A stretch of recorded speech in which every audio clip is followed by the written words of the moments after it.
Di bawah tatapan orang banyak, kapal perang melewati gerbang raksasa kuno dan berhasil memasuki jalan pencerahan. Begitu dia masuk, Chen Qingyuan mulai mengamati lingkungan sekitarnya. Dunia yang mandiri dengan bintang yang tak terhitung jumlahnya dan pemandangan yang indah. Jika Anda perhatikan dengan seksama, Anda dapat merasakan hukum-hukum luar biasa mengalir di seluruh kehampaan, sistem tatanannya sendiri, yang sepenuhnya berbeda dari dunia luar. Jalan menuju puncak dimulai di sini. Chen Qingyuan melihat ke kejauhan dan berbicara pada dirinya sendiri. Perkelahian dan perburuan harta karun terjadi di setiap sudut wilayah itu. Saya memanjat bintang manapun dan mencium bau darah yang kuat dan melihat mayat di mana-mana di tanah. Setiap mayat dulunya adalah tokoh terkenal, yang disembah oleh roh-roh yang tak terhitung jumlahnya, tetapi sekarang, setelah kematian, mereka bahkan tidak memiliki peti mati, semua harta mereka dicuri, hanya menyisakan sepasang pakaian compang camping yang berlumuran darah. Saat memasuki sebuah lembah, ada jejak fluktuasi hukum yang tidak biasa. Saya masuk dan mencari beberapa kali, tetapi tidak menemukan harta karun. Saya pikir harta karun itu pasti telah diambil seseorang. Mereka mencapai puncak lainnya, dan jejak pertempuran terlihat di mana-mana. Mengenai item kesempatan, Chen Qingyuan bahkan tidak melihat bayangannya. Sudah terlambat. Banyak hal baik yang hilang. Chen Qingyuan merasa sedikit menyesal tentang ini. Chen Qingyuan memiliki pemahaman mendalam tentang jalan menuju pencerahan dari buku-buku sejarah. Jalan 9 surga dihubungkan oleh teras Tongtian. Setiap Tongtiantai dijaga oleh 3 penanda batas. Hanya setelah lulus penilaian di penanda batas, seseorang dapat memenuhi syarat untuk memasuki tingkat berikutnya. Menurut catatan sejarah, Tongtiantai terletak di wilayah tengah. Semua peluang dan keberuntungan di sepanjang jalan telah direnggut orang lain. Chen Qingyuan tidak membuang waktu lagi untuk mencari dan langsung menuju lokasi Tongtiantai. Berita bahwa Chen Qingyuan telah memasuki alam pencerahan telah sampai ke telinga banyak orang. Banyak pria kuat berseru kaget saat mendengar berita itu. Bukankah kultivasimu sudah sia-sia? Mengapa kau datang ke alam pencerahan? Saya ingin melihat jalan menuju pencerahan yang selalu saya impikan sebelum saya meninggal. Mungkin, Yang Mulia ingin menemukan cara untuk mengatasi malapetaka di dunia ini. Itu mungkin. Jalan menuju pencerahan mengandung kesempatan yang tak tertandingi. Mungkin saja keberuntungan Yang Mulia telah melampaui langit, memperbaiki fondasi dan tulang-tulangnya, serta memulihkan hidupnya. Semakin banyak orang memperhatikan Chen Qingyuan, dan semua orang mengungkapkan pendapat mereka di tengah kerumunan. Hanya sedikit orang yang tahu bahwa penjaga monumen tersebut melindungi orang-orang di sekitarnya. Selalu ada orang di dunia yang cukup berani untuk tidak takut mati, terutama saat mereka berada di jalan pembuktian diri, keinginan mereka tak terhingga besarnya dan sulit untuk ditekan. Suatu hari, kapal perang yang ditumpangi Chen Qingyuan dicegat. Jumlah mereka ada 7, mata mereka penuh dengan niat membunuh. Orang-orang yang menghalangi jalan bukanlah makhluk-makhluk kuat yang terkenal di dunia, melainkan bajingan-bajingan kecil yang muncul dari suatu sudut. Yang terkuat hanyalah yang berada di puncak kultivasi Mahayana. Di daerah terpencil, tingkat pengolahan seperti ini memang dapat menjadikan seseorang raja atau kepala keluarga, tetapi di daerah paling makmur di dunia, seseorang harus berhati-hati. Jika kita dapat menangkap Chen Qingyuan hidup-hidup dan merebut esensi spiritualnya, kita akan dapat mencapai posisi yang lebih tinggi dalam kehidupan ini. Saya tidak tahu siapa yang mengatakannya, tetapi ketujuh orang itu dipenuhi dengan semangat dan bergegas maju tanpa mempedulikan konsekuensinya. Ada seorang laki-laki bertubuh kekar, memegang kapak gunung di tangannya. Seseorang, seperti hantu, tiba-tiba muncul di dekat kapal perang itu dan berusaha sekuat tenaga untuk menghancurkan penghalang di sekitar kapal perang itu. Langit berbintang yang luas dan niat membunuh bagaikan lautan, membanjiri area tersebut. Kakak, terserah kamu saja. Musuh semacam ini tidak memerlukan penjaga monumen untuk mengambil tindakan, kata Chen Qingyuan kepada dokter hantu di sampingnya dengan wajah tenang. Dokter hantu itu mengangguk sedikit, mengenakan gaun panjang hitam, memakai kerudung, dan memegang pedang panjang, dia bergegas keluar. Ekspresinya sangat dingin. Cara dia memandang musuh-musuh yang menghalangi jalan itu bagaikan dia sedang memandangi mayat. Dentang, sambil mengayunkan pedang panjang di tangannya, ia langsung membelah tubuh seorang biksu Mahayana menjadi 2 bagian, darah pun muncrat dan memercik ke udara. Makhluk kuat di alam jembatan ilahi. Semua orang menjadi panik, hasrat membunuh mereka tiba-tiba menurun, dan ketakutan memenuhi hati mereka bagai banjir yang menerobos bendungan, seketika itu juga tubuh mereka dipenuhi hawa dingin yang menusuk tulang dan mendinginkan jiwa mereka. Kesenjangan antara tahap Mahayana dan tahap jembatan ilahi adalah jurang yang tidak dapat diatasi. Lebih jauh lagi, dokter hantu itu memiliki banyak harta rahasia dan metode Tao, dan kekuatannya melampaui wilayah kekuasaannya sendiri. 1 lawan 7, tak terhentikan. Cahaya pedang membelah langit, dan darah berceceran. Tangisan penyesalan terus berlanjut, dan sudah terlambat. Berlari. Situasinya sedang tidak baik. Mereka bahkan tidak bisa menyentuh rambut Chen Qingyuan, apalagi menangkapnya hidup-hidup. Saat ini, mereka hanya ingin kabur dari sini. Hanya dalam waktu setengah batang dupa, dokter hantu itu mengendalikan situasi dan membunuh 6 orang dengan mudah. Orang yang tersisa memanfaatkan gangguan dokter hantu dan menggunakan metode penyelamatan nyawa yang sangat bagus untuk melarikan diri dengan cara yang berdarah. Meskipun nyawanya telah terselamatkan, ia terluka parah dan kekuatannya sangat berkurang. Untuk waktu yang lama, ia terancam kematian kapan saja. Dokter hantu itu tidak mengejarnya, tidak perlu. Ada cukup banyak orang yang tinggal di daerah ini yang menyaksikan apa yang baru saja terjadi dan terkejut. Harus saya akui, kelompok orang ini sungguh pemberani. Sekelompok Master Mahayana berani memiliki ide tentang Chen Qingyuan. Mereka sangat terampil dan berani, dan mereka tidak tahu apa yang mereka lakukan. Jika mereka berhasil melakukan ini, reputasimu akan hancur seumur hidupmu. Kebanyakan orang memiliki keinginan untuk melakukan kejahatan, tetapi tidak memiliki keberanian untuk melakukannya. Mereka bersembunyi di kejauhan, mengamati dan berbisik satu sama lain. Itu adalah dokter hantu, kepala apoteker Sekte Qing. Seseorang mengenali identitas dokter hantu itu. Episode kecil ini berlalu dengan cepat, dan dokter hantu itu kembali, mengemudikan kapal perang dan melanjutkan pelayarannya. Setelah beberapa waktu, saya akhirnya menemukan Tongtian Terrace. Chen Qingyuan, yang terbungkus kekuatan misterius sang tabib hantu, mendarat di teras Tongtian. Suasana kuno dan hikmat terpancar di wajahnya, dan jejak sejarah panjang terungkap di mana-mana. Di mana penanda batasnya? Setelah mengamati area tersebut beberapa kali, Chen Qingyuan tidak melihat tanda-tanda batas. Ia terkejut dan berkata, catatan kuno mengatakan bahwa setiap teras Tongtian seharusnya memiliki 3 tanda batas yang menjaganya. Mengapa tidak ada satu pun di sini? Apakah terjadi sesuatu yang tidak terduga? Saat dia ragu, sesosok datang dari kejauhan dan mendarat di depan Chen Qingyuan. Melihat seseorang datang, saya sangat senang. Orang ini adalah Nangongge. Saya telah berada di sini selama bertahun-tahun, menjelajahi rahasia jalan raya. Saudara laki-laki Nangong adalah orang pertama yang mengetahui kedatangan Chen Qingyuan. Setelah membuat beberapa kesimpulan, ia menemukan keberadaan Chen Qingyuan dan bergegas menghampiri. Sungguh menyenangkan bertemu dengan teman baik. Mari kita bicara di tempat lain.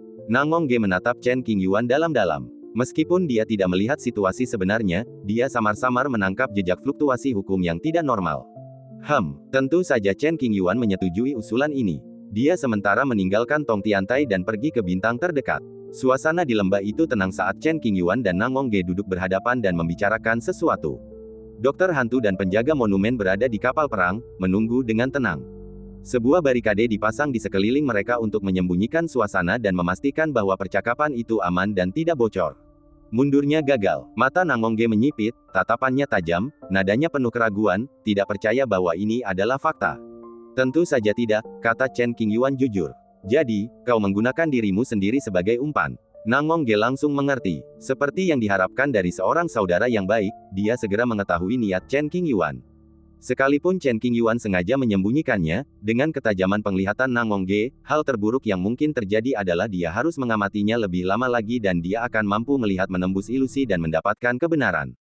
Saya berharap bisa menangkap ikan besar, tapi sayangnya ikan-ikan besar itu terlalu berhati-hati dan saya tidak punya keberanian untuk bergerak. Chen Qingyuan merasa sangat disayangkan. Kau benar-benar orang yang licik. Nangongge tampak tak berdaya. Seorang pria sejati mencintai uang, tetapi ia mendapatkannya dengan cara yang benar, kata Chen Qingyuan. Mereka tidak berinisiatif membunuh saya, dan sebagai orang berprinsip seperti saya, bagaimana mungkin saya berani mencoba mencari uang? Saat pertama kali mendengar tentang situasimu, kupikir kau sudah tamat. Nangongge khawatir untuk waktu yang lama. Saya cukup beruntung karena tidak mati. Chen Qingyuan tersenyum dengan mudah. Keduanya mengobrol tentang pernikahan Lu Nanxian dan Huo Rengxuan, tertawa dan berbicara dengan gembira. Meskipun Nangongge tidak punya waktu untuk pergi ke sana, dia sudah memberi tahu Lang Yafila bahwa pernikahan Huo Rengxuan harus megah dan tidak asal-asalan. Kamu harus berhati-hati dengan Luo Liuyin. Orang yang dapat membuat Nangongge memperlakukannya dengan hormat pastilah luar biasa. Aku sudah mendengarnya. Mata Chen Qingyuan menyipit, samar-samar memancarkan keagungan seorang raja, dia penjahat yang langka dan tak tertandingi di dunia.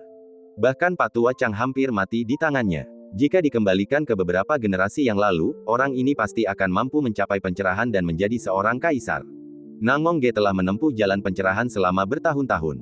Suatu kali, ketika mereka bertemu, ia melirik Luo Liuyin dari kejauhan dan memberinya penilaian yang sangat tinggi.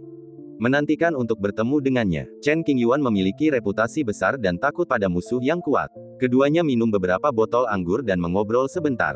Jalan menuju pencerahan dalam kehidupan ini berbeda dari masa lalu. Setelah beberapa saat, Nang Mongge mengganti topik pembicaraan dengan ekspresi serius. Catatan kuno menyebutkan seharusnya ada 3 penanda batas di teras Tongtian, tapi saya tidak melihat apapun tadi. Berbicara tentang ini, senyum di bibir Chen Qingyuan langsung menghilang, dan dia tampak sangat serius. Tanda batas itu disembunyikan oleh ras tak dikenal di lautan ilusi, kata Nang Mongge terus terang. Mengganggu peraturan lalu lintas bukanlah hal yang mudah. Chen Qingyuan menanggapi masalah itu dengan serius. Ras ini sungguh luar biasa mampu bertahan hidup di zona terlarang tulang abadi. Kata Nang Mongge dengan suara berat, saat ini, kami belum bisa mengetahui asal-usul mereka secara spesifik. Mereka sangat misterius. Suatu hari nanti, perlombaan ini mungkin akan menjadi rintangan terbesar bagi Chen Qingyuan untuk mencapai puncak. Tekanan tak terlihat membayanginya, membuat suasana sedikit membosankan. Apakah ada orang lain yang menemukan sesuatu? Setelah hening sejenak, Chen Qingyuan bertanya. Selama puluhan tahun, saya bekerja sama dengan guru saya untuk menyimpulkan hal ini, dan kami sampai pada kesimpulan yang mengerikan. Nang Mongge mengerutkan kening. Apa simpulnya? Chen Qingyuan menjadi sangat tertarik. Di masa lalu, ada 9 tingkat pencerahan. Dalam kehidupan ini, karena campur tangan eksternal, mungkin ada lebih banyak lagi. Nang Mongge menceritakan informasi yang telah ia simpulkan. Mencapai pencerahan di era ini jauh lebih sulit daripada sebelumnya. Kemudian, Nang Mongge menambahkan, menurut pendapat saya, ini kemungkinan besar disebabkan oleh ras yang tersembunyi di lautan ilusi. Betapapun sulitnya, itu tidak dapat menghentikanku. Akhirnya, kesempatan untuk membuktikan kebenarannya telah tiba. Chen Qingyuan akan menggunakan metode untuk mencapai puncak. Ada satu hal lagi yang mungkin menarik minat Anda. Tatapan mata Nang Mongge menjadi lebih serius. Ada apa? Hati Chen Qingyuan menegang. Sebuah reruntuhan kuno telah muncul di sistem bintang Fengchang. Di sanalah seorang tokoh besar zaman dahulu meninggal. Banyak orang telah pergi ke sana untuk menyelidiki, tetapi pintu masuknya belum ditemukan. Seiring datangnya era kemakmuran, peninggalan-peninggalan kuno bermunculan dengan cepat. Karena Tuan Nangong secara khusus menyebutkan hal ini, pastilah luar biasa. Chen Qingyuan bertanya, tempat kematian siapa ini? Taois Beiyan. Nang Mongge telah membuat beberapa perhitungan dan berbicara dengan pasti. Taois Beiyan. Chen Qingyuan mengerutkan kening, berpikir keras, mencari informasi tentang gelar Guan Yu di lautan kesadarannya. Ia segera menyimpulkan, sedikit terkejut, 2 juta tahun yang lalu, dia adalah sosok tak tertandingi dari generasi yang sama dengan Raja Ilahi berjari 6. Itulah dia, kata Nang Mongge sambil mengangguk, dia adalah makhluk agung di jalur tombak, tapi sayangnya, dia bertemu dengan Raja Ilahi berjari 6 dan terhenti di anak tangga ke-9 jembatan ilahi, tak pernah sempat naik tahta. Kekuatan Raja Ilahi berjari 6 tak terlukiskan. Di antara orang-orang sezamannya, hanya Taois Beiyan yang mampu menekan Raja Ilahi, sisanya tak berdaya. Keduanya telah bertarung di Jalan Zeng beberapa kali, dan Taois Beiyan selalu kalah. Dalam pertempuran terakhir, Taois Beiyan menghabiskan seluruh tenaganya, membakar sejumlah besar darah dan esensinya sendiri, dan akhirnya melukai Raja Dewa. Sayangnya, tidak ada yang bisa diubah. Raja Dewa menghancurkan semua lawannya dengan kekuatan absolutnya, memperoleh kesempatan, naik tahta, dan ditundukkan oleh semua ras. Adapun Taois Beiyan, ia meninggal di sudut jalan menuju pencerahan. Meski kalah, dia berusaha sekuat tenaga dan tidak menyesal. Setelah mengetahui hal ini, Raja Ilahi 6 Jari datang sendiri untuk mengantar mereka dan menawarkan segelas anggur. Ini patut untuk dilihat. Meskipun Chen Qingyuan mahir dalam banyak metode, jalannya adalah jalan tombak. Jika ia dapat menyelami tempat wafatnya Taois Beiyan dan menyerap sajak dao yang ditinggalkannya di dunia ini, mungkin ia akan mendapatkan wawasan baru. Chen Qingyuan tak kuasa menahan diri untuk mengingat tombak perak yang telah menemaninya menaklukkan alam semesta. Dalam pertempuran di area terlarang, tombak itu telah menahan terlalu banyak hukum yang mengerikan, tubuhnya hancur dan pesona spiritualnya pun sirna. Pada saat ini, tombak perak yang patah masih terkubur di area terlarang Jinsui. Suatu hari, Chen Qingyuan akan pergi dan mengambil tombak perak itu dan mengembalikannya ke bentuk aslinya. Banyak sudut jalan setapak ini menyimpan jejak para pahlawan kuno. Beberapa tahun yang lalu, saya melihat sebuah tanda yang diukir oleh Kaisar Sang Yu sebelum beliau mencapai pencerahan di sebuah tebing. Tanda itu begitu tua sehingga sulit dideteksi. Nang Mongge mendesah. Waktu itu kejam, dan kita manusia fana pada akhirnya akan mati suatu hari nanti. Yang disebut keabadian, entah siapa yang mengusulkannya, tetapi ia dengan cepat membangkitkan hasrat banyak orang kuat, dan bahkan jika kita mengerahkan seluruh upaya hidup kita, kita tak akan mampu mencapainya. Chen Qingyuan dapat memahami obsesi para pahlawan kuno dengan jalan panjang umur. Setelah akhirnya mencapai puncak, mereka masih harus menghadapi situasi usia tua dan kematian. Betapa menyedihkannya itu. Sudahlah, jangan bahas ini lagi, kata Nangong sambil menyingkirkan suasana menjemukan itu, berdiri dan memandang pemandangan di kejauhan. Ayo kita pikirkan bagaimana caranya. Masih banyak kesulitan yang akan dihadapi di masa depan. Kita dapat mempersiapkan diri menghadapi kesulitan-kesulitan yang sudah jelas sebelumnya, dan kita harus selalu waspada terhadap krisis yang muncul tiba-tiba, agar tidak menginjak angin lalu dan jatuh dari tebing. Beberapa jam kemudian, Chen Qingyuan dan yang lainnya bergegas ke tujuan berikutnya. Banyaknya sistem bintang di jalan menuju pencerahan semuanya tercatat dalam buku-buku kuno. Di bidang bintang Feng Chang, ada daratan datar luas yang mengambang, yang tidak tampak seperti bintang bulat. Banyak orang berkumpul di sini, hanya karena ada peluang di sini. Ada batasan-batasan di sekitarnya, jadi orang-orang tidak bisa mendekat. Meskipun tidak semua orang tahu bahwa ini adalah tempat di mana pendeta Tao Beiyan duduk bermeditasi, hanya dengan melihat kekuatan Tao yang mengalir keluar membuat hati mereka berdebar kencang, dan mereka menyimpulkan bahwa kesempatan itu sudah dekat. Sebuah kapal perang berlayar ke sini, membawa Chen Qingyuan dan kelompoknya. Memang ada beberapa sajak senjata yang masih tersisa. Chen Qingyuan bisa merasakannya hanya dengan melihatnya sekilas. Jika kita benar-benar membandingkan mereka, dalam hal teknik tombak, Taoist Beiyan jauh lebih rendah daripada Chen Qingyuan.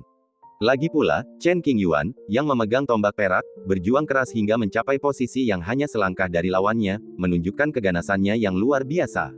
Namun, Chen Qingyuan tetap datang untuk belajar lebih banyak dari pengalaman para pahlawan kuno. Meskipun hanya sedikit wawasan yang bisa ia dapatkan, perjalanan ini tetaplah berharga. Mengambil langkah mundur, sekalipun tidak ada keuntungan, tidak ada kerugian juga. Pembatasan di luar agak rumit. Jika Chen Qingyuan berusaha, tidak akan sulit menemukan jalan masuk. Kuncinya adalah tidak mengungkapkan tingkat kultivasinya. Dokter hantu saat ini sedang menyelidiki kebenaran pengobatan. Begitu ia kehilangan obsesinya untuk menemukan cara bertahan hidup bagi Chen Qingyuan, akan sulit baginya untuk mencapai tingkat itu bahkan jika ia berusaha keras berlatih di masa depan. Berikan padaku. Ekspresi wajah Nangong Ge tetap tenang dan tidak menganggap serius penghalang dan batasan yang dilanggar ini. Oke, dengan alat sebagus Nangong Ge, Chen Qingyuan merasa sangat nyaman. Sebelum pergi, tentu saja saya harus berkata kepada dokter hantu itu, kakak, saya mau masuk dan melihat, kamu tunggu di sini. Terlalu berbahaya bagimu untuk memasuki area rahasia yang tidak diketahui dalam kondisimu saat ini. Dokter hantu itu tampak khawatir. Chen Qingyuan berkata, dengan pangeran menemani kita, tidak akan ada masalah. Oke, dokter hantu itu tentu saja percaya pada kemampuan sang pangeran dan mengangguk dengan tenang. Kemudian, Nangong Ge mengaktifkan kekuatan misterius yang lembut, melilitkannya di tubuh Chen Qingyuan, dan membawanya ke langit berbintang, menuju tempat meditasi di depan. Penjaga monumen mengikutinya dan tetap diam di sudut kapal perang. Karena sang pangeran berada di sisi Chen Qingyuan, penjaga prasasti tentu saja tidak perlu mengikutinya dari dekat.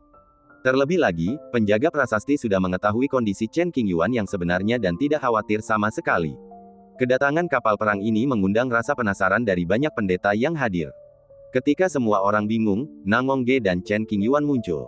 Seketika semua orang yang hadir berteriak kaget dan tak percaya. Yang Mulia dan Ozzy, mereka benar-benar datang ke sini. Kita menjauh saja dan jangan sampai bertemu dengan mereka berdua. Konon, Yang Mulia sudah hampir meninggal, kehilangan vitalitasnya.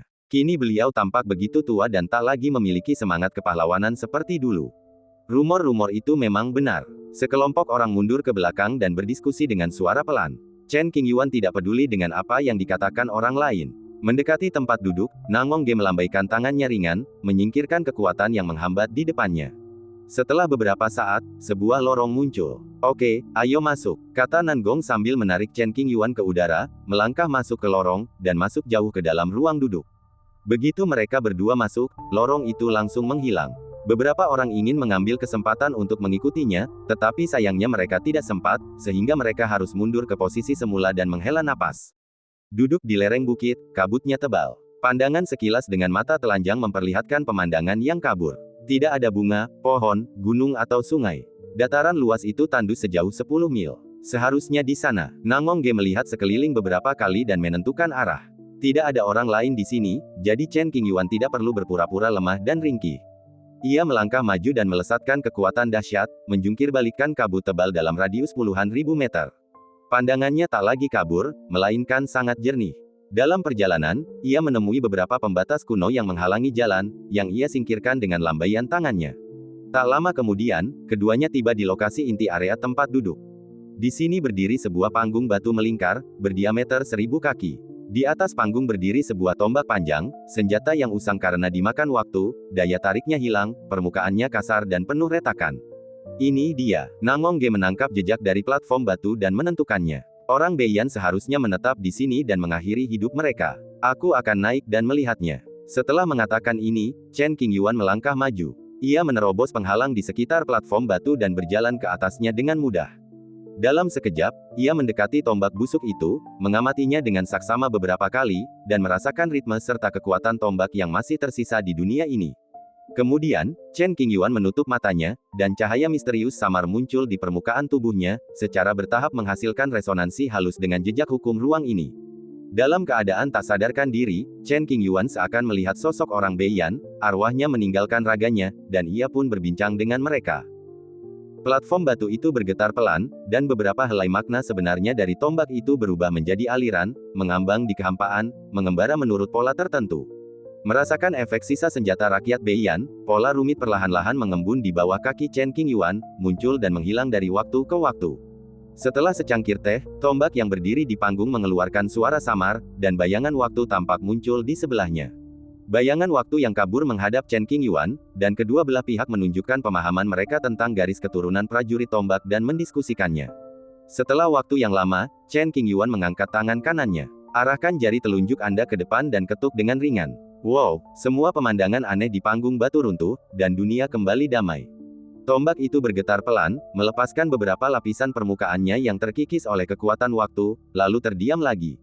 Senjata semi-imperial masa lalu kini telah kehilangan daya tariknya dan hanya menjadi benda rusak yang tak dapat digunakan lagi.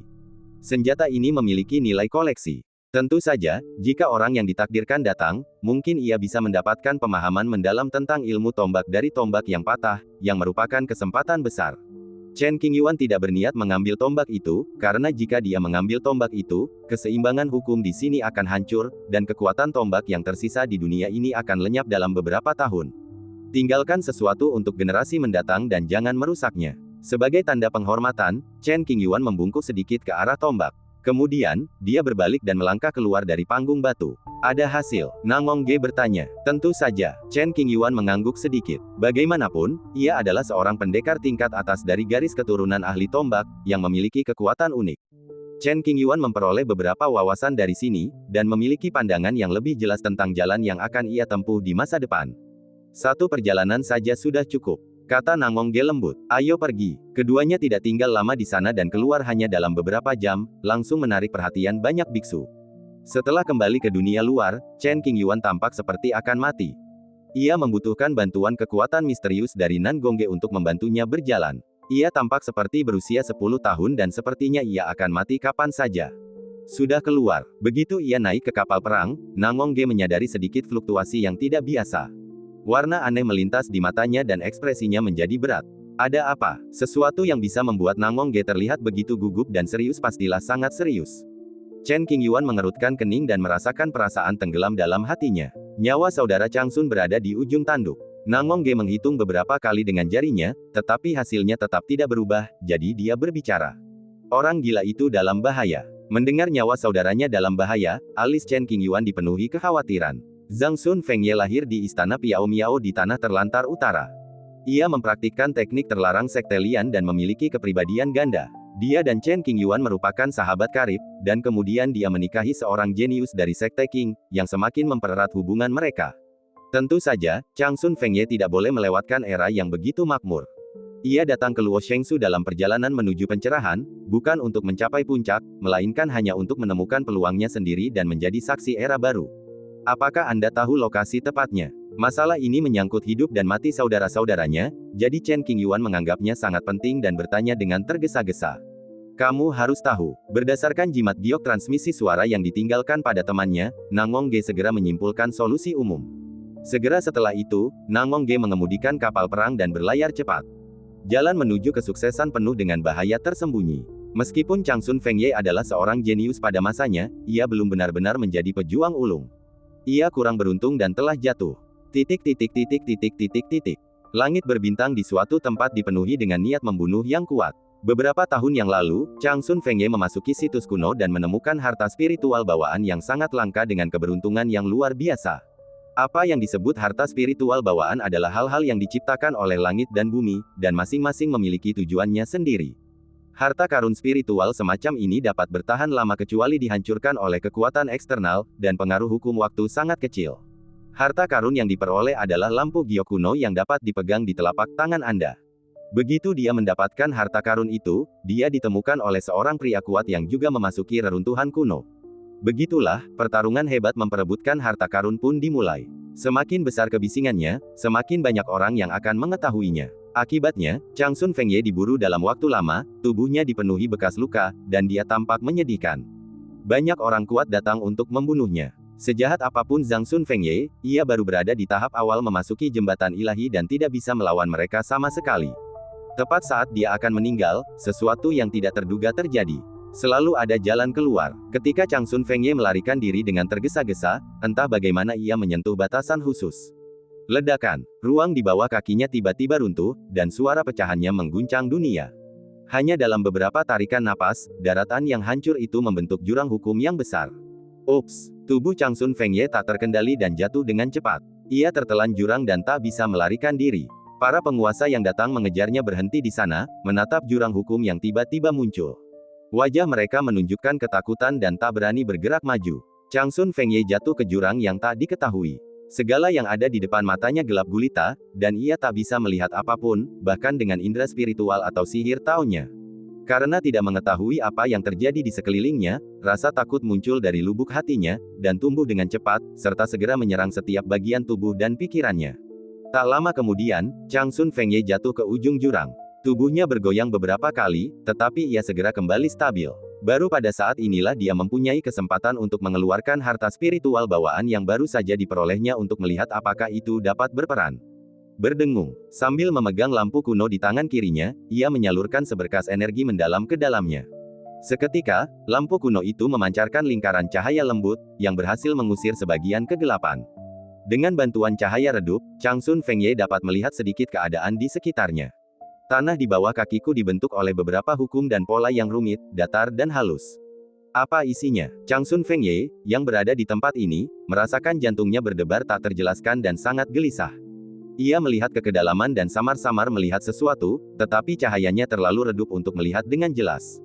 Cederanya terlalu parah, dan ia tidak punya waktu untuk mengamati terlalu banyak. Ia segera duduk bersila di tanah dan menelan selusin pil herbal berkualitas tinggi untuk penyembuhan, mengolahnya ke dalam tubuhnya secepat mungkin. Setelah beberapa jam, luka-luka di tubuhnya ditekan untuk memastikan luka tersebut tidak bertambah parah. Chang Sun Fengye masih belum jelas tentang tujuan spesifik dari lampu kuno ini. Namun, saat ia sedang menyembuhkan luka-lukanya, beberapa helai cahaya menyatu ke dalam tubuhnya, memaksimalkan efeknya sebagai obat mujarab dan memperkuat fondasinya. Dia mengenakan pakaian berlumuran darah dan tampak menyedihkan. Chang Sun Fengye tidak peduli dengan citranya sendiri dan sangat ingin tahu tentang tempat ini. Terutama perasaan berdebar-debar yang tak terlukiskan membuat Chang Sun Fengye merasa sedikit sesak di dada, jiwanya gemetar, dan sangat gelisah. Bergerak maju dengan hati-hati, kami masuk lebih dalam ke area yang diterangi oleh lampu kuno. Setelah seperempat jam, Chang Sun Fengye akhirnya mengerti dari mana datangnya rasa tertekan yang tidak diketahui itu. Saat pertama kali melihat benda ini, saya merasa ngeri dan tertegun. Jantung, mata Chang Sun Fengye hampir melotot, merah, dan dia sangat terkejut. Hati yang besar, merah menyala bagai api. Pembuluh darah yang padat, masing-masing terlihat jelas. Jantungnya berdiri tegak, tingginya sekitar 1000 kaki, seperti gunung. Plop, plop. Baru saat Chang Sun Fengye mendekati jantung itu, samar-samar ia dapat mendengar bunyi detaknya. Bagaimana bisa ada hati seperti itu di ujung jurang hukum? Chang Sun Fengye tertegun dan tidak dapat memahami hal ini. Setiap detak jantung ini akan memberikan tekanan luar biasa pada Chang Sun Fengye, menyebabkannya berkeringat dingin dan tubuhnya gemetar tak terkendali. Situasinya tegang dan penuh bahaya. Situasi awalnya sangat buruk, tetapi tanpa diduga, kepribadian kedua Chang Sun Fengye mulai gelisah dan ingin menguasai tubuh fisiknya saat ini. Dahulu kala, Chang Sun Fengye mencapai keseimbangan antara dua kepribadian, dan mereka tidak pernah kehilangan kendali selama bertahun-tahun. Pada saat ini, keseimbangan tiba-tiba rusak, dan hanya ada satu Yuan Li. Hal itu terjadi karena Chang Sun Fengye tak mampu lagi menahan tekanan, dan rasa takutnya mencapai puncaknya, menembus pertahanan psikologisnya. Akibatnya, keseimbangannya sendiri terganggu, dan kepribadian keduanya ingin muncul untuk melawan rasa takut ini. Panggilan. Tubuhnya bergetar beberapa kali dan menimbulkan beberapa siklon. Kepribadian pertama berhasil menguasai tubuh. Rasa takut di wajah Changsun Fengye perlahan menghilang, ekspresinya menjadi agak jahat, dan senyum dingin muncul di sudut mulutnya. Apakah benda ini bisa dimakan? Begitu Anda mengubah kepribadian Anda tidak akan takut pada apapun. Kepribadian pertama, yang belum diungkapkan secara resmi selama bertahun-tahun, masih berani seperti sebelumnya. Tanpa ragu sedikit pun dia menatap hati besar yang tak jauh dari situ. Jalan menuju pencerahan tidak mungkin melahirkan makhluk-makhluk aneh. Changsun Fengye tidak takut dan melangkah maju, ingin melihat lebih dekat. Hati sebesar itu pasti menyembunyikan rahasia besar. Setelah mengambil beberapa langkah, harta spiritual bawaan di tangannya tiba-tiba bergetar. Bagaimana Anda menjawab? Changsun Fengye berhenti sejenak, menurunkan alisnya dan menatap lampu kuno, dengan sedikit keraguan di matanya, dan berbicara pada dirinya sendiri. Memanggil. Sebelum Changsun Fengye sempat bereaksi, lampu kuno itu lepas kendali dan tiba-tiba terbang menuju jantung. Sialan, kembalilah. Bagaimana mungkin Changsun Fengye rela melihat harta karun yang diperolehnya terbang? Ia sama sekali mengabaikan luka-lukanya sendiri dan tanpa sadar mengulurkan tangan untuk meraihnya, tanpa takut akan bahaya apapun. Paling buruknya, aku akan mati. Itu bukan masalah besar. Kepribadian pertama sangat arogan. Saya ingat ketika pertama kali bertemu Chen Qingyuan, dia mengatakan sesuatu yang sangat agresif, kau bunuh aku atau aku bunuh kau. Setelah dipukuli berkali-kali oleh Chen Qingyuan, kepribadian kedua menjadi sedikit lebih patuh. Ledakan. Karena Changsun Fengye terlalu dekat di hati, dia langsung terlempar oleh hukum-hukum mengerikan yang melilit permukaan. Dia terjatuh jauh, dan lukanya yang sulit disembuhkan mulai berdarah lagi. Pada saat yang sama, luka-lukanya bertambah parah, pernafasannya menjadi tidak teratur, dan dia hampir pingsan. Untungnya, kepribadian pertamanya mampu menahan tekanan yang berasal dari jantungnya, sehingga dia tidak kehilangan kesadaran. Minum obat. Ia mengeluarkan sejumlah besar benda penyembuh dari cincin Sumeru, menelan semuanya ke dalam perutnya, dan mulai memurnikannya. Lampu kuno itu melayang ke atas jantung, memancarkan cahaya yang mengandung makna Tao khusus. Untaian cahaya menyatu ke dalam jantung, tampaknya sangat meningkatkan vitalitasnya dan membuat suara detaknya jauh lebih kuat. Engah. Changsun Fengye, yang sedang memulihkan diri dari luka-lukanya, terpengaruh oleh kekuatan detak jantungnya. Ia memuntahkan seteguk darah kental dan wajahnya menjadi sangat pucat. Sialan, bunuh aku kalau berani. Changsun Fengye mengumpat keras pada Fang Qi yang tengah menghadap ke hatinya dengan penuh amarah. Setelah menahannya beberapa saat, ia perlahan-lahan beradaptasi dengan fluktuasi tekanan aneh ini. Teruslah bermeditasi dan sempurnakan ramuannya. Alasan mengapa Lao Abis tiba-tiba muncul kemungkinan besar karena lampu kuno ini. Hati ini jelas tertuju pada lampu kuno. Adapun hidup atau mati Changsun Fengye, itu tidak penting. Boom, boom, boom. Seiring berjalannya waktu, kekuatan vital jantung menjadi semakin kuat. Pada saat yang sama, di luar, Chen Qingyuan dan lainnya datang ke daerah ini. Melihat jurang yang dipenuhi hukum tak dikenal di langit berbintang, Chen Qingyuan tidak bisa menyembunyikan kekhawatirannya, apakah ada orang gila di sana? Seharusnya itu benar. Nangong Ge mengangguk, percaya pada kesimpulannya sendiri. Tanyakan tentang situasinya. Chen Qingyuan melirik wilayah itu dan melihat banyak orang kuat. Selain itu, bau darah yang ditinggalkan Changsun Fengye juga tercium di tempat ini. Ia pasti telah mengalami pertempuran sengit dan terluka. Aku akan pergi. Nangong Ge melangkah maju dan bertindak tegas. Ia muncul di hadapan seorang pria perkasa di alam jembatan ilahi. Kemunculan tiba-tiba Nan Gongge membuat pria itu ketakutan. Pangeran. Pria itu berpakaian abu-abu dan tampak lebih tua. Ia tidak tahu dari mana asalnya. Ia terkejut, lalu mengenali pria di depannya dan segera membungkuk. Apa yang baru saja terjadi? Wajah Nan Gongge tegas dan dia langsung ke pokok permasalahan. Ini, pria berbaju abu-abu itu tertegun dan tidak tahu bagaimana memulainya. Menjawab, karena ada seseorang di sini, Nangong Ge tidak perlu membuang waktu dan tenaga untuk menyimpulkan proses spesifiknya. Meskipun ia adalah orang yang kuat di Shenxiao, ia ketakutan dan tubuhnya gemetar. Rasa dingin menjalar ke seluruh tubuhnya dan ekspresinya panik dan ketakutan. Di dunia saat ini, semua orang tahu bahwa Nangong Ge hampir sendirian menghancurkan klan kuno abadi yang telah diwariskan selama jutaan tahun. Kekuasaan seperti itu mencekik banyak orang berkuasa. Untuk menjawab pangeran, beginilah situasinya. Lelaki itu menyeka keringat dingin di keningnya, tak berani menyembunyikannya, membungkuk sedikit, dan mulai bercerita. Tak seorang pun menyangka Changsun Fengye ternyata punya hubungan dekat dengan Nangong Ge. Seandainya mereka tahu ini, bahkan jika mereka ingin merebut Xiantian Lingbao, mereka pasti akan berbelas kasih dan tidak akan memaksanya ke dalam situasi yang sulit. Segala sesuatunya telah terjadi, dan kita hanya dapat menemukan cara untuk mengelak dari tanggung jawab. Sebuah harta karun spiritual bawaan telah muncul, dan kita semua bersaing untuk mendapatkannya berdasarkan kemampuan kita.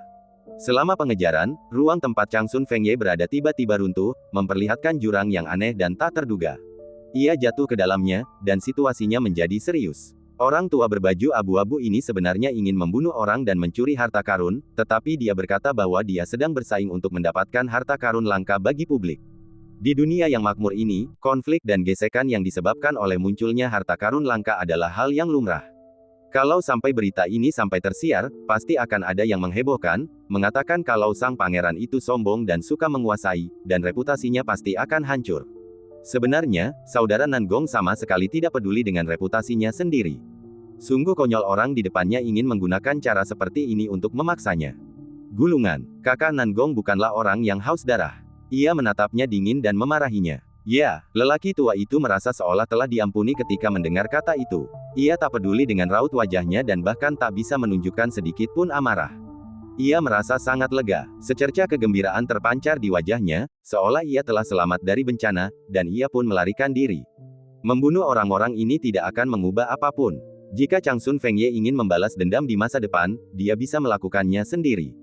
Hal terpenting saat ini adalah menyelamatkan Changsun Fengye dan mengeluarkannya dari kesulitan ini. Swoosh! Dengan sekejap, Nangongge kembali ke kapal perang dan berbicara singkat dengan Chen Qingyuan, menjelaskan masalah yang dialami Changsun Fengye. Keduanya berdiri berdampingan, menatap tajam ke arah jurang tak jauh yang memancarkan aura asing dan tak dikenal, dengan ekspresi hikmat dan perenungan hening. Nangongge mengamati cukup lama, tetapi tak mampu menembus kedalaman jurang ini. Wajahnya penuh kecurigaan dan kekhawatiran. Semakin lama penundaan, semakin besar risiko kematian yang dihadapi Changsun Fengye. Namun, akan terlalu berbahaya untuk terburu-buru terjun ke jurang yang asing tanpa memahami beberapa hal tentangnya. Jangan biarkan diri Anda tersesat di jurang tersebut sementara orang lain belum diselamatkan. Apakah kamu menemukan sesuatu? Setengah jam berlalu, dan Chen Qingyuan berbalik dan menatapnya dengan nada berat. Ada rasa keakraban yang aneh, tapi aku tidak tahu sumbernya. Nangongge menceritakan informasi yang diperolehnya, mengerutkan kening dan tampak bingung. Rasa keakraban. Chen Qingyuan tampak terkejut. Karena Nangongge punya perasaan ini, dia pasti benar dan pasti ada alasannya. Itu diblokir oleh suatu kekuatan tak terlihat, dan tidak ada rincian lebih lanjut yang dapat ditemukan untuk saat ini. Waktunya masih singkat dan Nangongge belum dapat membuat terobosan apapun. Kita tidak bisa tinggal di sini selamanya. Kita harus menemukan cara untuk menyelamatkan orang gila ini. Jika Changsun Fengye meninggal dan membuktikan jalannya, Chen Qingyuan akan sulit menerimanya. Kita harus berusaha sekuat tenaga untuk menyelamatkan saudara-saudara kita dan tidak menunda. Meskipun aku tidak dapat menemukan asal-usul jurang ini, menurut spekulasiku, kita bisa masuk dan menjelajah. Jika memang ada risiko besar, Changsun Fengye, yang telah jatuh ke jurang, tidak akan selamat dan pasti sudah lama meninggal. Setelah merenung sejenak, Nangongge memutuskan untuk mengambil risiko, mengendalikan situasi dengan lebih baik, dan menyelesaikan masalah ini sampai tuntas. Baiklah, ayo masuk dan lihat. Chen Qingyuan penasaran dengan rahasia yang tersembunyi di jurang ini dan khawatir terhadap keselamatan Changsun Fengye. Itu terlalu berbahaya. Tabib hantu itu belum mengetahui kondisi Chen Qingyuan yang sebenarnya, dan masih mengira bahwa dia tidak memiliki kultivasi sama sekali, jadi dia tampak khawatir. Kakak, jangan khawatir, aku bersama pangeran. Chen Qingyuan merasakan kekhawatiran dokter hantu itu dan tersenyum ringan, mungkin aku bisa menemukan kesempatan untuk memulihkan tubuhku. Aku ingin tinggal bersamamu. Jika Chen Qingyuan sakit, dokter hantu itu berpikir dia bisa segera menyelamatkannya. Tidak, kamu tetap di sini saja, aku akan segera kembali. Chen Qingyuan dengan tegas menolak permintaan ini. Kalau adikku ikut aku, bagaimana aku bisa berprestasi? Yakinlah, aku akan membawa saudara Chen kembali dengan selamat. Pada saat ini, Nangongge berjalan mendekat, membungkuk dan membuat janji. Oke, dokter hantu itu tidak memaksa lagi dan mengangguk tanpa daya. Sekali lagi ditinggalkan di kapal perang, dokter hantu selalu merasa bahwa Chen Qingyuan menyembunyikan sesuatu darinya, dan dia menjadi curiga dan tidak dapat mengetahuinya. Penjaga monumen tidak menemaninya, tetapi dibantu oleh seseorang dari luar. Pak Tua Nangong menyerahkan token khusus kepada penjaga monumen. Jika token menunjukkan fluktuasi, token tersebut harus segera dihancurkan. Pada saat yang sama, penjaga monumen juga harus menangkap jejak pola dao yang terungkap setelah jimat itu rusak untuk memastikan bahwa pola dao tersebut tidak terhapus oleh kekuatan yang tidak diketahui. Jika ia tersesat di jurang, atau menghadapi bahaya apapun, pola dao yang dilepaskan ke dunia luar ini akan mampu membimbing Nangongge, sehingga ia dapat menentukan arah secepat mungkin dan lolos dari bahaya. Setelah melakukan segala macam persiapan, Nangongge meletakkan satu tangan di bahu Chen Qingyuan dan bergegas menuju jurang aneh itu. Suara mendesing. Dalam sekejap mata, keduanya ditelan oleh mulut jurang yang besar. Dokter hantu di kapal perang itu tampak acuh tak acuh di permukaan, tetapi sebenarnya tegang di dalam, berdoa agar mereka dapat kembali dengan selamat tanpa kecelakaan apapun. Semua kultivator rantai di langit berbintang ini tengah memandang ke arah jurang, berdiskusi dengan rekan-rekan mereka dan berbicara keras karena terkejut. Pangeran dan Yang Mulia telah melangkah ke jurang. Bisakah mereka kembali hidup-hidup? Dengan kemampuan luar biasa sang pangeran, dia tidak akan dikalahkan di sini, bukan?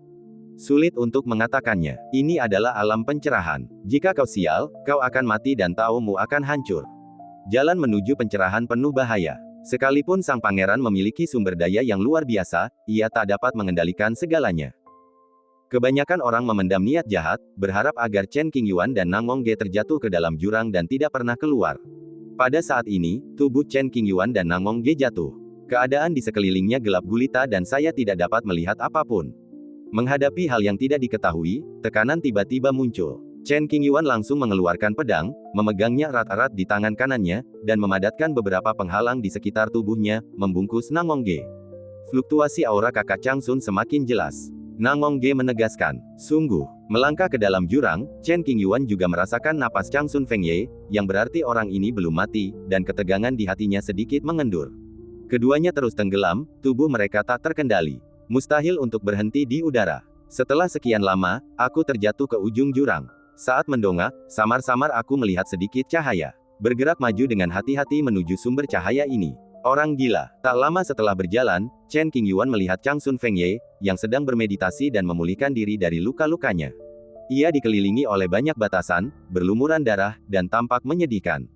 Changsun Fengye terluka parah dan mengabdikan dirinya untuk proses penyembuhan. Ia tidak menyadari ada orang di dekatnya. Ia menutup matanya rapat-rapat dan lapisan energi spiritual muncul di permukaan tubuhnya.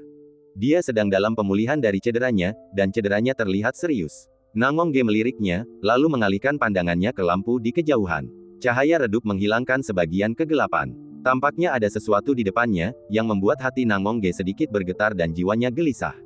Chen Qingyuan juga merasakan perasaan menindas yang agak jahat ini. Matanya terfokus pada satu titik, dan rasa ingin tahunya semakin kuat.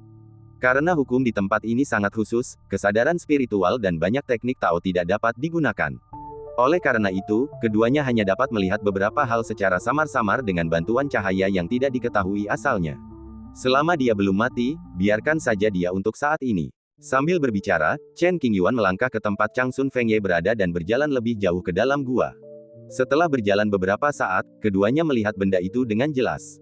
Wajahnya menampakkan keterkejutan dan dia hampir tidak bisa tetap tenang. Jantung. Keduanya menatap jantung yang bagaikan gunung itu dengan takjub. Ini pertama kalinya mereka menghadapi situasi seperti itu. Tekanan tak kasat mata yang meresap ke dalam jurang berasal dari hati ini. Detak jantung yang besar itu membuat tubuh mereka berdua gemetar pelan, bukan karena takut, tetapi karena terkejut dengan hal yang tidak diketahui.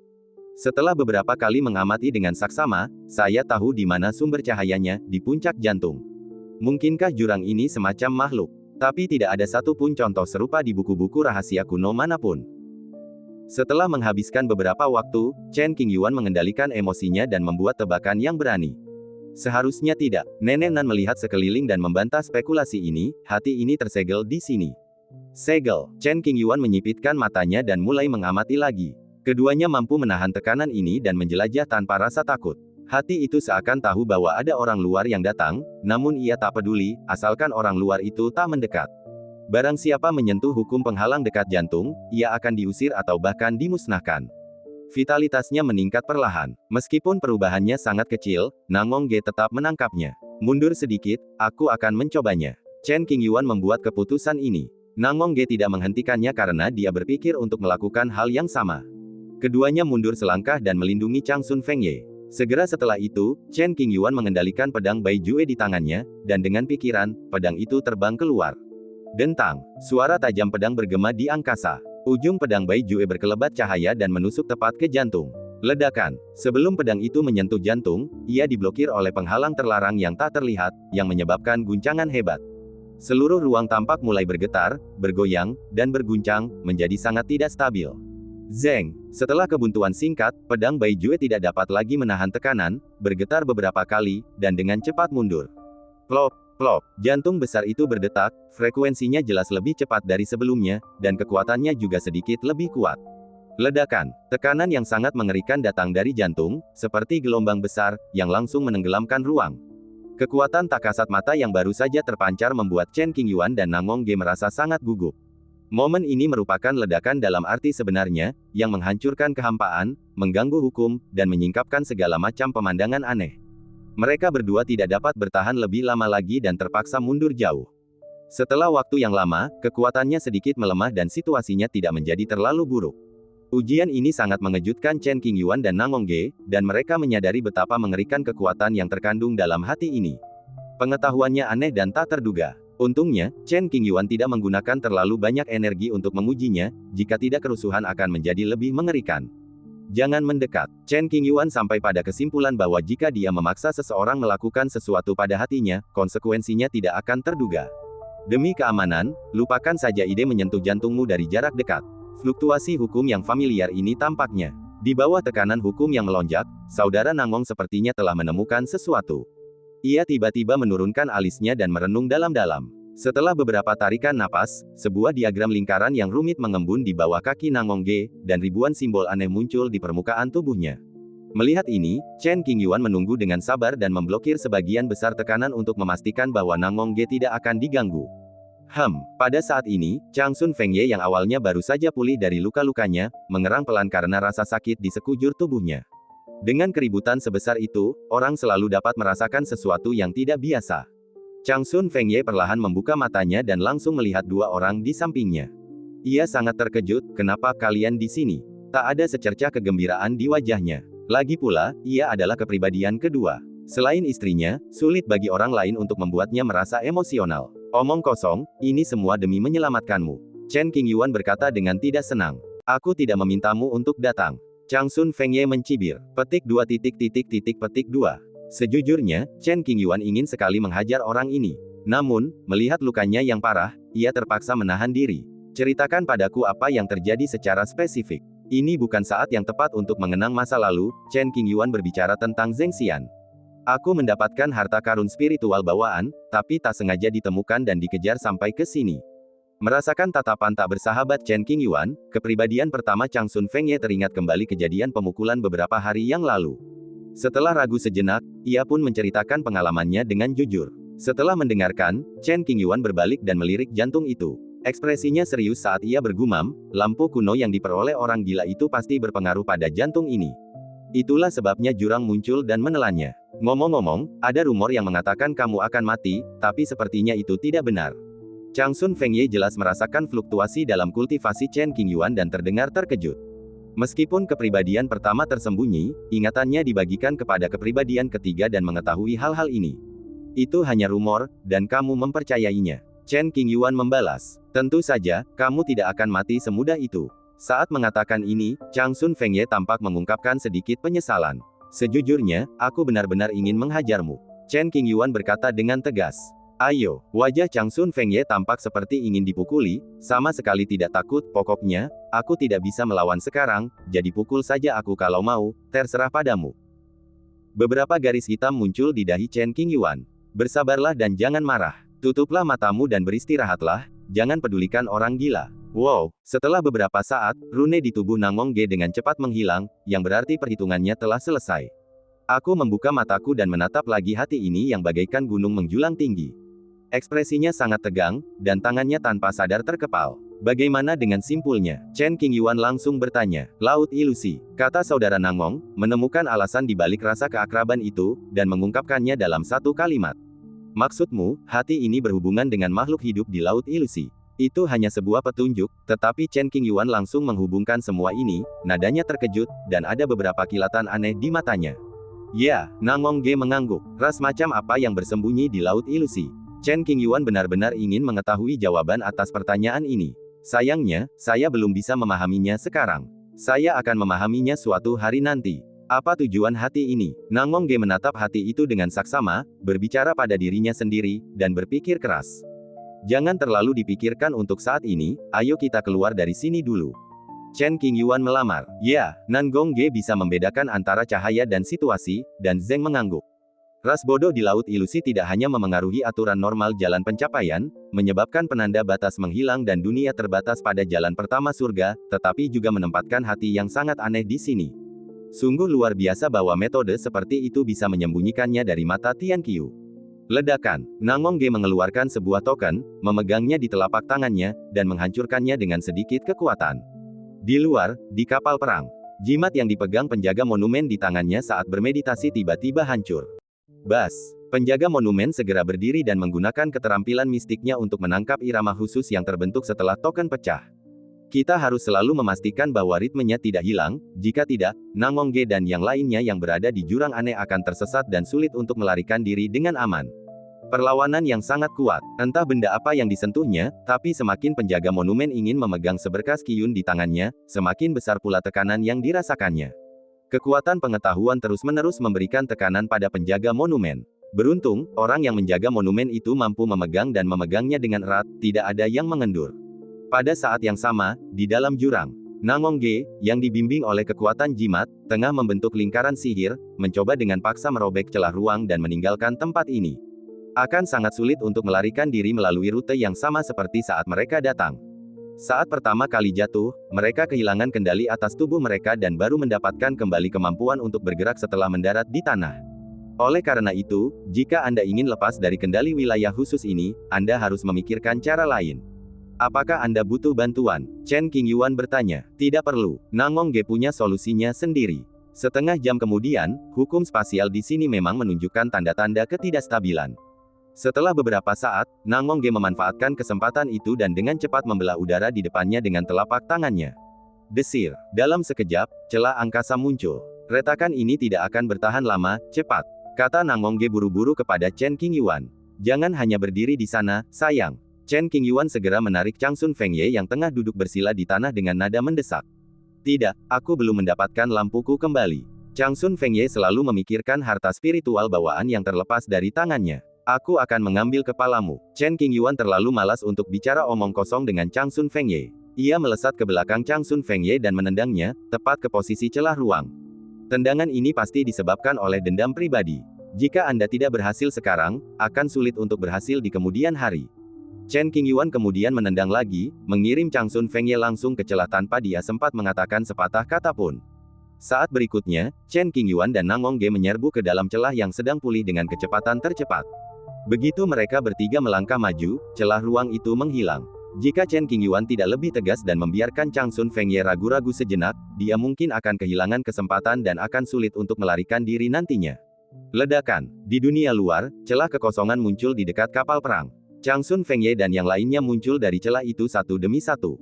Melihat Chen Qingyuan kembali dengan selamat, Dokter Hantu sangat gembira, baguslah dia baik-baik saja. Kakak, tolong lihat orang ini dan jangan biarkan dia mati. Chen Qingyuan menunjuk ke arah Changsun Fengye yang penuh bekas luka. Oke, dokter hantu itu mengangguk, lalu menatap Changsun Fengye, ekspresinya tampak lebih dingin selama beberapa detik, ikuti aku. Kau memberiku harta spiritual bawaan. Changsun Fengye menatap Chen Qingyuan dengan kebencian di matanya. Persetan dengan adikmu. Chen Qingyuan mengumpat, kaulah yang menyelamatkan hidupku. Setelah lukamu sembuh, aku akan menunjukkan cara menghadapimu. Sebelum Changsun Fengye sempat berkata apa-apa, dokter hantu terlalu malas untuk menunggu. Ia mengulurkan tangan dari udara, mengangkatnya, dan menariknya ke kapal perang. Adegan berubah ke sebuah ruangan di dalam kapal. Chen Qingyuan, Nangongge, dan penjaga monumen. Mereka bertiga duduk dan membicarakan hal ini. Beruntungnya, kami punya para senior di sini yang bisa memimpin. Kalau tidak, akan sulit bagi kami untuk keluar dari kesulitan ini. Apa yang dikatakan oleh Tuan Nangong memang benar. Tanpa dukungan orang kuat dari luar, akan sulit untuk mencapai kesuksesan meskipun ia memiliki banyak trik. Apa yang telah terjadi? Penjaga monumen cukup tertarik dengan hal ini. Di dalam jurang, ada hati. Nangongge tidak menyembunyikan apapun dan menunjukkan poin-poin penting. Hati. Ekspresi penjaga monumen berubah dan nadanya terkejut. Kemudian beberapa orang berbicara secara rinci tentang keadaan jantung tersebut dan mengemukakan pendapatnya. Sayangnya, informasi yang tersedia saat ini terlalu sedikit, dan tidak jelas apa yang diwakili oleh hati ini. Rencana ras yang tidak diketahui dapat memengaruhi situasi saat ini. Saya menemukan bahwa hati sangat membutuhkan harta karun spiritual bawaan, yang dapat berfungsi sebagai nutrisi untuk memperkuat vitalitasnya. Setelah mengamati cukup lama, Chen Qingyuan sampai pada kesimpulan ini. Memang, kata saudara Nan Gong setuju. Changsun Fengye kebetulan melewati ruang khusus di jantung, yang memicu serangkaian peristiwa. Menyerap energi harta spiritual bawaan dan mengubahnya menjadi nutrisi untuk pertumbuhannya sendiri. Ini pertama kalinya saya melihat situasi seperti ini. Semakin penjaga itu memikirkannya, semakin ia merasa bahwa hati ini luar biasa, dan wajahnya dipenuhi dengan emosi yang mendalam. Jika aku bisa mengikis selapis daging, aku bisa menggunakannya sebagai pengantar untuk menyimpulkan dan memecahkan teka-teki. Nangong Ge merasa kasihan. Cukup bagus kalau kita bisa pergi dengan selamat. Hati dikelilingi oleh hukum dan batasan yang tak diketahui, yang sangat menakutkan. Bahkan seorang kaisar semudi anak tangga ke-9 jembatan ilahi pun tak mampu menghancurkannya. Selama ada kesempatan untuk mendekati hati, Chen Qingyuan tidak akan berhenti. Aku punya firasat tidak akan lama lagi sebelum aku melihat hati itu lagi. Nangong Ge berbicara dengan suara rendah dan ekspresi serius. Ruangan itu berangsur-angsur menjadi sunyi, semua orang memikirkan sesuatu. Aku akan pergi memeriksa orang gila itu. Setelah mengobrol sekian lama, Chen Qingyuan tidak melupakan orang yang terluka itu dan berdiri serta berjalan keluar. Ia segera berjalan ke ruangan sebelah dan melihat dokter hantu sedang mengoleskan obat pada Changsun Fengye.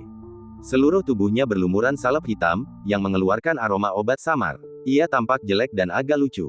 Changsun Fengye duduk di bangku dengan mata terpejam, seolah-olah dia sedang koma. Kakak, apakah dia baik-baik saja? Chen Qingyuan bertanya.